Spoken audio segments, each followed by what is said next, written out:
là, j'aime bien cette question parce qu'on me dit type. Parce qu'en général, on me dit combien de couscous nous avons. Ça, c'est une mauvaise question. C'est une question bateau. Type, oui. Parce qu'il faut faire la différence entre les recettes et les types de couscous. Les types de couscous, c'est le résultat d'un roulage particulier. Alors, nous avons des types de couscous selon la grosseur du grain. Et donc, là, on va appeler ça la granulométrie, donc la grosseur du grain. Donc, nous en avons jusqu'à 9, comme ça. Ils sont dans un tableau dans mon livre. Nous avons des types de couscous qui sont faits avec des graines autres que le blé dur ou l'orge. Donc, ça peut être le gland, ça peut être le maïs, ça peut être le mil, ça peut être beaucoup de céréales et ça peut être aussi des légumineuses. On peut faire du couscous avec du gland, avec du maïs, non, des pois chiches. Donc, on peut rouler des couscous avec différents ingrédients et différentes plantes. Donc, ça, c'est un deuxième type. Une autre façon de faire le couscous. Nous avons aussi des couscous qui sont faits avec des ajouts lors du roulage. On ajoute des macérats de fleurs, par exemple le hammama ou le halhal. On ajoute du macérat de pétales de rose. On peut ajouter de l'encre de sèche pour avoir un couscous noir. Donc là, c'est les types de couscous. Donc c'est comment fabriquer le grain. Une fois qu'on a un grain, nous lui préparons une sauce. Là, c'est ça les recettes du couscous. Et c'est ça le nombre de couscous que nous avons. Mais c'est différent des types de couscous. Et chaque type de couscous a sa façon de faire la sauce. Par exemple, le gros couscous, on ne le mange jamais en sauce blanche, par exemple. C'est toujours rouge. C'est ancré dans la tête des Algériens. En hiver, Belkdit, c'est toujours un couscous qui n'est pas belkoukis, mais qui est assez gros. Lors d'un mariage, on utilise toujours le couscous le plus fin, en sauce blanche et sans légumes. Alors, c'est quoi le couscous? Ça, c'est une très bonne question. Voilà, parce que c'est quoi le couscous? Tout le monde vous dit, quand vous lisez des articles de journaux, surtout écrits par des étrangers, pas des Algériens, on vous dit c'est une pâte, ils le classent dans les pâtes alimentaires. Alors que non, le couscous n'est pas une pâte alimentaire. Le couscous est un grain de semoule élaboré. Et pourquoi on l'élabore? Le roulage, c'est quoi? On met de la semoule moyenne, on l'arrose d'eau, très peu, et on rajoute de la semoule fine, qu'on appelle l'habillage. بالعربية, on dit le ksi. Donc, ksi, ça veut dire le ksi, ouais. Et donc, le grain qui résulte est un grain de semoule autour duquel il y a une coque qui va l'empêcher de se transformer en pâte lors de la cuisson ou lors de l'hydratation.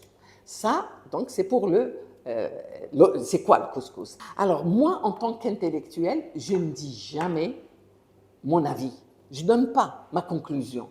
Je l'ai, elle est chez moi, mais la responsabilité intellectuelle m'empêche de donner mon avis. Moi, j'ai donné les résultats d'une enquête que j'ai faite pour trouver l'origine du couscous. Je donne les résultats et au lecteur et à chacun la conclusion qu'il a envie de tirer du travail que j'ai fait. Donc, l'origine du couscous, elle peut être différente selon les lecteurs de mon livre.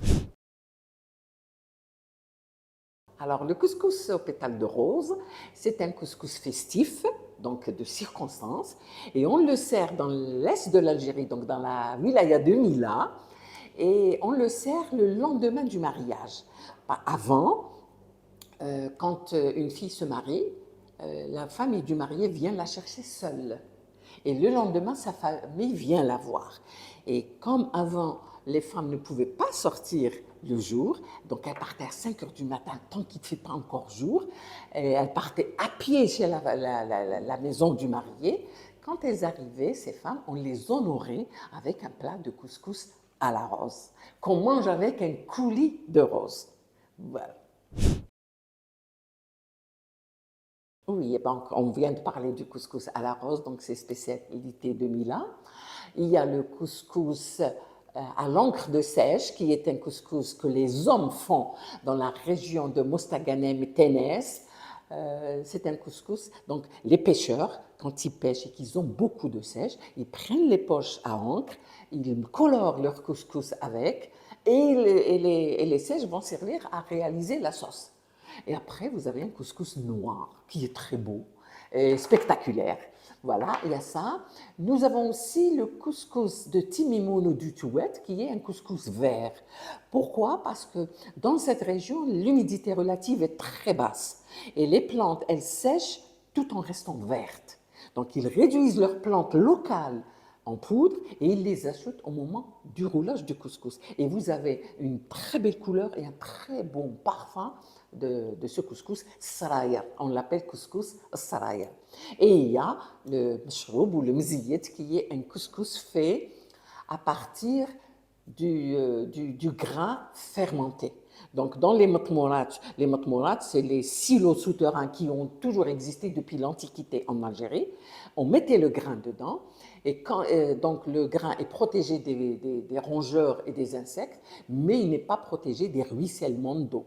Et quand de l'eau pénètre, la graine gonfle, elle se met à germer. Et alors, à ce moment-là, il y a une odeur particulière qui va se dégager. Cette odeur s'appelle le pétrichor. Et donc, le grain est parfumé.